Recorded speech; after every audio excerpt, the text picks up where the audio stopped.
وَلْتَكُنْ مِنْكُمْ أُمَّةٌ يَدْعُونَ إِلَى الْخَيْرِ وَيَأْمُرُونَ بِالْمَعْرُوفِ وَيَنْهَوْنَ عَنِ الْمُنْكَرِ وَأُولَئِكَ هُمُ الْمُفْلِحُونَ. Assalamualaikum warahmatullahi wabarakatuh. Innal hamdalillah nahmaduhu wa nasta'inuhu wa nastaghfiruh wa na'udzu billahi min shururi anfusina wa min sayyiati a'malina. Man yahdihillahu fala mudilla lahu wa man yudlil fala hadiya lahu. Asyhadu an la ilaha illallah wahdahu la syarika lahu wa asyhadu anna Muhammadan abduhu wa rasuluh la nabiyya ba'dah. Allahumma salli ala nabiyyina Muhammad wa ala alihi wa sahbihi wa sallim ajma'in, amma ba'du.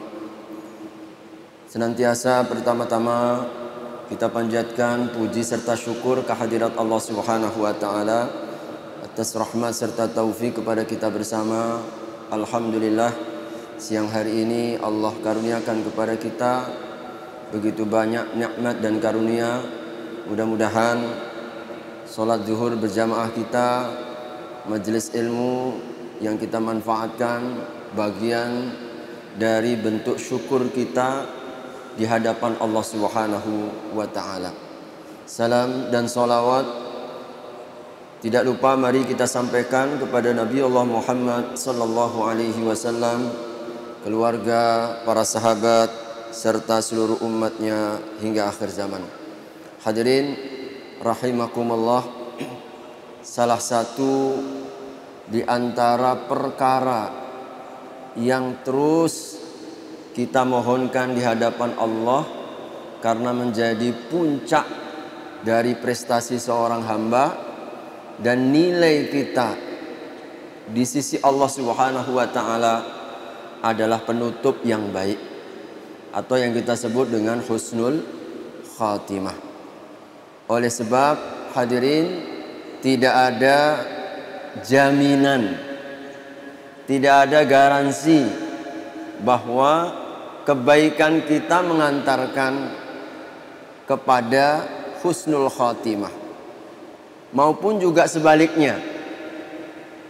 Husnul khatimah adalah satu anugerah, rizki yang Allah karuniakan, yang Allah pilih kepada siapa saja yang Allah kehendaki. Karena itulah yang membuat Nabi selalu merasa khawatir kalau kemudian beliau ditutup dalam keadaan tidak baik.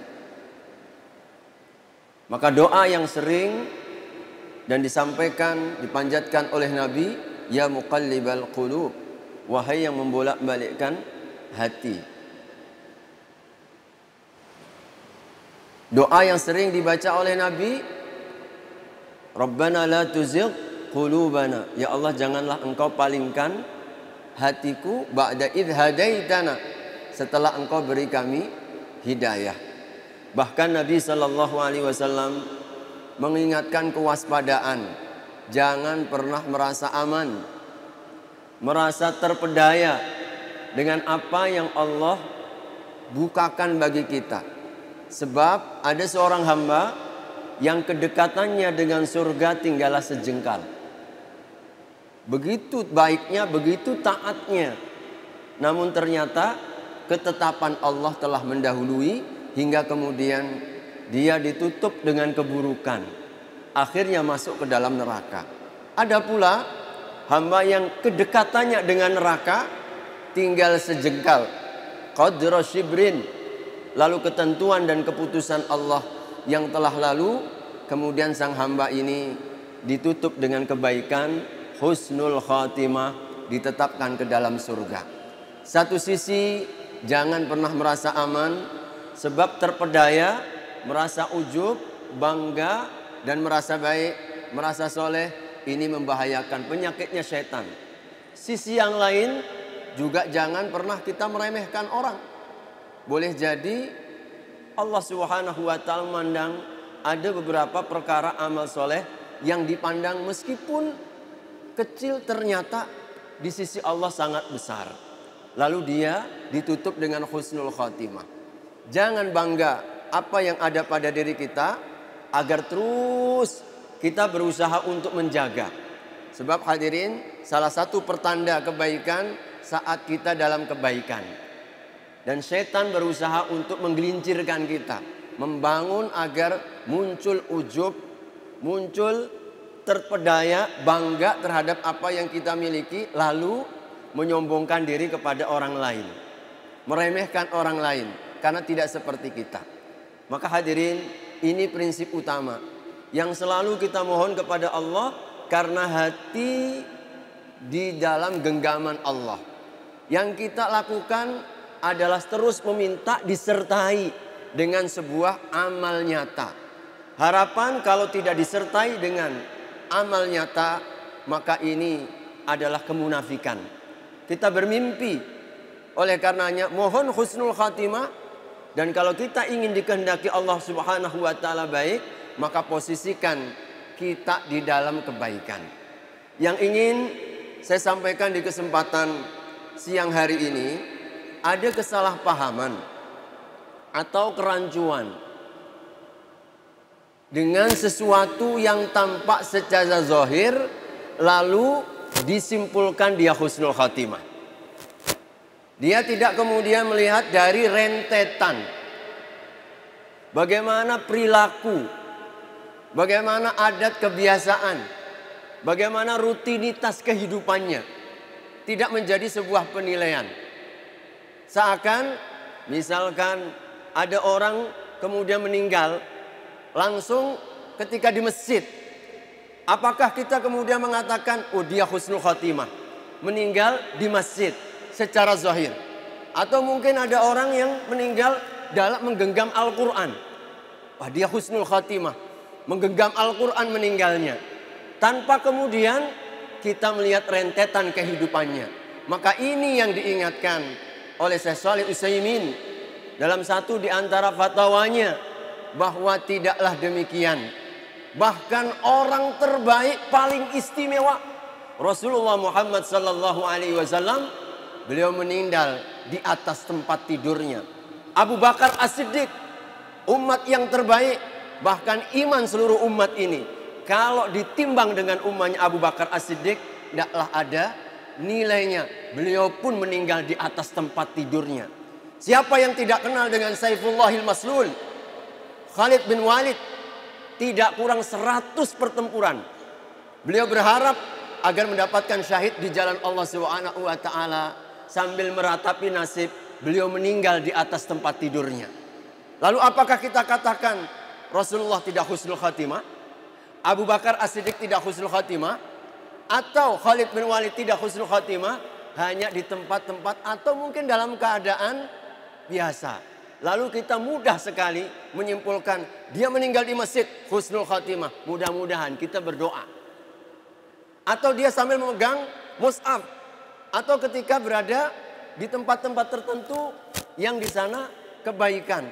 Maka hadirin rahimakumullah, para ulama mengingatkan tidak bisa kita hanya menilai dari satu sisi, bahwa husnul khatimah sesungguhnya adalah rentetan dari apa yang telah kita lakukan. Orang husnul khatimah itu ketika meninggal, dia bebas, bersih, selamat dari kesyirikan. Itulah husnul khatimah. Apa gunanya meninggal di masjid tapi kerjaannya berdukun? Apa gunanya dia ke masjid tapi masih percaya sama tahayul? Mereka masih mau dengan sihir. Mereka berhubungan dengan kesyirikan, pakai sesaji, tumbal ini dan itu, kepercayaan. Maka dia tidaklah husnul khatimah. Bukanlah seorang husnul khatimah ketika kemudian meskipun menggenggam mushaf, tapi dalam hatinya ada jiwa kemunafikan. Dia pandai memoles apa yang tampak berbeda dengan apa yang di dalam. Allah tidak memerlukan tampilan. Allah melihat kejujuran hati kita. Ketika kita tidak jujur, meskipun kita tampakkan kebaikan, sungguh apa yang di dalam hati yang menjadi pandangan Allah Subhanahu wa ta'ala. Adalah husnul khatimah. Ketika kita meninggal, bebas tangan kita dari menzolimi kepada sesama. Tidak memukul, tidak menumpahkan darah, tidak mengambil barang orang. Bebas lisan kita untuk tidak mencederai, mensakiti, menyakiti hati dan perasaan orang lain. Tidaklah husnul khatimah. Meskipun mati di dalam masjid, tapi tangan kita berlumuran darah. Banyak hak kaum muslimin yang kita ambil. Banyak perasaan-perasaan orang yang kita lukai. Tidak husnul khatimah. Ketika kita dalam kehidupan tidak bebas dari kezoliman. Tidak bebas dari kemungkaran. Tidaklah husnul khatimah, hadirin. Meskipun sebaik apapun yang tampak. Orang meninggal di hari Jumat. Misalkan. Tapi tidak pernah sholat ke masjid. Tidak menjaga berjamaah. Tidaklah husnul khatimah. Tidaklah husnul khatimah. Sebaik apapun. Ketika mungkin mudah dia meninggalnya. Tapi tidak berpegang kepada Al-Quran. Tidak memegang kepada sunnah Nabi SAW. Maka para ulama mengingatkan. Bahwa tidak hanya penutup yang tampaknya. Sesuatu yang menyenangkan. Bahkan Siti Aisyah radhiyallahu ta'ala anha. Beliau pernah mengungkapkan dalam riwayatnya. Karena di atas pangkuan beliaulah Rasulullah wafat. Di atas pangkuan Siti Aisyah, detik-detik akhir Siti Aisyah menemukan. Hingga beliau mengatakan, aku tidak pernah tertipu. Dan tidak akan pernah tertipu. Kalau kita mendengar sebuah berita, si fulan meninggalnya begitu gampang. Si fulan meninggalnya begitu mudah. Makles. Lalu kemudian dicabut oleh Allah Subhanahu wa ta'ala. Sekarang tidak ada siksaan. Apa kata Aisyah? Aku tidak akan pernah heran dan aku tidak akan berani mengatakan dia husnul khatimah atau tidak. Sebab aku langsung melihat bagaimana kekasih Allah yang paling terdekat begitu dahsyatnya ketika menghadapi sakaratul maut. Begitu beratnya ketika menghadapi sakaratul maut. Sehingga ketika Ibnu Abbas mendatangi Nabi saat sakaratul maut, ya Rasulullah, ka'annaka yu'aku. Sesungguhnya engkau sepertinya begitu sakit. Maka beliau mengatakan, sungguh wahai Ibnu Abbas, aku diuji oleh Allah 2 kali lipat di antara sakaratul mautnya kalian. 2 kali lipat sakaratul mautnya kita umatnya ini. Apakah kemudian Allah menyiksanya? Tidak. Maka sesungguhnya tidak hanya kita ukur mudah atau tidaknya orang husnul khatimah, tapi rentetan perjalanan kehidupan. Saat kita menjaga kitabullah, saat kita berpegang kepada petunjuk Nabi SAW, saat kita berusaha untuk menjaga agar lisan kita, tangan kita tidak berhubungan dengan bid'ah, kita tidak berhubungan dengan kesyirikan, lepas diri kita dari kezoliman-kezoliman kepada sesama, menjaga nilai-nilai kebaikan dan kebajikan dalam kehidupan kita, maka insya Allah inilah ukuran saat kita meninggal dengan penuh kebaikan. Meskipun kadang-kadang tampaknya saat sakaratul maut berat, para ulama katakan sebagaimana yang Nabi lakukan, Allah Subhanahu wa ta'ala hendak menghadiahkan kepada baginda Nabi puncak dari kedudukannya. Jangankan begitu beratnya saat sakaratul maut, tertusuk duri menjadi kifarat. Allah menghendaki agar Nabi menghadap Allah dalam keadaan bersih sebersih-bersihnya. Tidak ada satupun nuktah tersisa dari kehidupan Nabi Sallallahu Alaihi Wasallam. Hingga detik-detik terakhir pun Allah berikan begitu dahsyatnya. Oleh karena itu jangan pernah kita perdaya orang kemudian susah benar dia meninggal nih. Apa pula dosa yang dia pernah buat? Kita mesti husnudzon. Boleh jadi inilah hadiah Allah terakhir. Mungkin dia mengalami rasa sakit bertahun-tahun. Dia mungkin mengalami itu dan ini. Jangan pernah suudzon kepada Allah Subhanahu wa ta'ala. Adalah sebuah kebaikan. Boleh jadi ini adalah tahap akhir yang hendak Allah mencuci seorang hamba. Begitupun juga sebaliknya. Karenanya hadirin rahimakumullah, yang terpenting adalah istiqomah. Di dalam kehidupan ini mudah-mudahan apa yang kita jaga, kebaikan-kebaikan yang kita ketahui sekecil apapun adalah petunjuk Allah Subhanahu wa taala. Mari kita syukuri. Mari terus kita jaga. Sebab kebiasaan normalnya, sunnatullahnya, kebaikan akan mengantarkan kepada kebaikan. Keburukan juga itu yang kita khawatirkan mengantarkan kepada keburukan. Karena itu jangan kemudian kita menantang Allah dan mendahului Allah. Dalam keadaan banyak berbuat dosa, kita jauh daripada Allah. Lalu ketika ada saudara kita yang menasihati, Bapak, sadarlah kapan taubat. Kembalilah kepada Allah Subhanahu wa taala. Banyak orang baik ujungnya juga nggak betul. Hati-hati nih. Banyak orang yang tidak baik, apalagi kalau tahu sedikit dalil. Itu ada pembunuh 100 orang masuk surga juga. Nah, ini salah menempatkan, salah memahami. Bukan untuk itu. Sebenarnya ketika ada cerita-cerita 100 orang yang meninggal, seorang penzina yang diampunkan oleh Allah Subhanahu wa taala, adalah untuk memberikan harapan, jangan pernah putus asa dan jangan pernah meremehkan orang. Karena nilai seseorang adalah di ujungnya.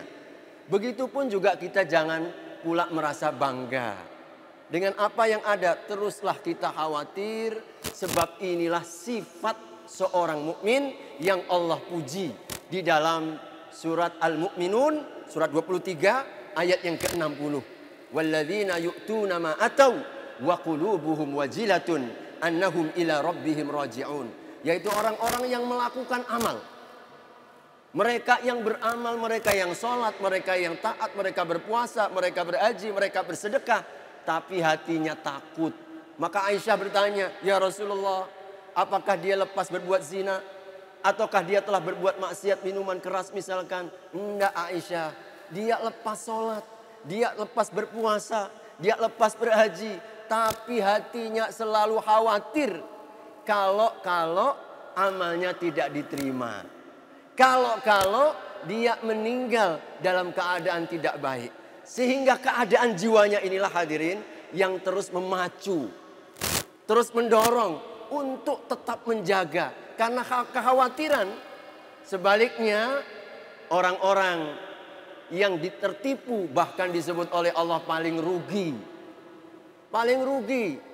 Allah Subhanahu wa taala mengingatkan di dalam surat Al-Kahfi. Di dalam surah Al-Kahfi Allah Subhanahu wa taala menyebutkan bahwasanya bil akhsarina a'mala alladzina dhalla sa'yuhum fil hayatid dunya wa hum yahsabuna annahum yuhsinuna sun'a. Tidakkah kalian melihat, adakah kalian mengira, maukah aku beritahukan kepada kalian orang yang al-akhsarina a'mala, yang paling rugi amalnya, paling rugi. Siapa ya Allah yang engkau maksudkan paling rugi? Alladzina dhalla sa'yuhum fil hayatid dunya. Dia tersesat, dia berbuat maksiat, dia berbuat dosa, dia mendurhakai Allah, dia tidak taat dengan Allah Subhanahu wa taala dan Rasulnya, tapi pada saat yang sama wa yahsabuna annahum yuhsinuna sun'a. Dia mengatakan dan merasa, aku ini orang yang baik. Aku ini orang terbaik. Maka hadirin, keadaannya menyelisih. Anggapannya merasa baik. Tapi kenyataannya sesungguhnya kalau diukur dengan timbangan agama, dia itu dalam durhaka. Dia itu dalam maksiat. Maka ini hati-hati. Mengapa kita harus mengetahui petunjuk? Maka sebab inilah yang akan menjadi nilai. Orang yang beriman, betul-betul beriman, sensitif. Takut kalau amalnya ini gak diterima. Tapi kalau orang yang hatinya tertutup, padahal dia maksiat, dia merasa baik. Maka hadirin rahimakumullah, mudah-mudahan sedikit memberikan pengantar apa yang disampaikan oleh seorang ulama kita, Syekh Shalih Utsaimin, ketika mengingatkan terkait tentang kesalahpahaman tentang husnul khotimah. Hanya karena sesuatu yang zahir, padahal di antara yang perlu kita ukur dan perlu kita jaga adalah sikap perbuatan-perbuatan kita selama kehidupan kita. Sesuaikah dengan petunjuk agamanya? Ataukah ada dosa-dosa yang terus dijaga sehingga sampai mati tidak kita tinggalkan? Ini yang kita takutkan. Mungkin orang menganggap baik, tapi sesungguhnya hakikatnya kita di sisi Allah Subhanahu wa taala tidaklah demikian. Oleh karena itu, mari kita senantiasa terus menjaga istiqomah kita dan kita terus berusaha untuk mengenali mana baik dan mana buruk. Mana yang menjadi syariat, mana yang bukan syariat. Sebab itulah hakikat penilaian Allah Subhanahu wa taala dan bukan hanya anggapan dan prasangka kita. Karena agama ini adalah ilmu, agama ini adalah basirah, dilandasi oleh sebuah petunjuk insyaallah. Wallahu a'lam bishawab. Mudah-mudahan kita semuanya Allah jaga dan Allah karuniakan husnul khatimah. Amin. Ya Rabbal Alamin. Itu yang dapat saya sampaikan. Mudah-mudahan ada kebaikan. Mari kita sempurnakan dengan doa kafaratul majlis. Subhanakallahumma wa bihamdika asyhadu an la ilaha illa anta astaghfiruka wa atubu ilaik. Wassalamu alaikum warahmatullahi wabarakatuh.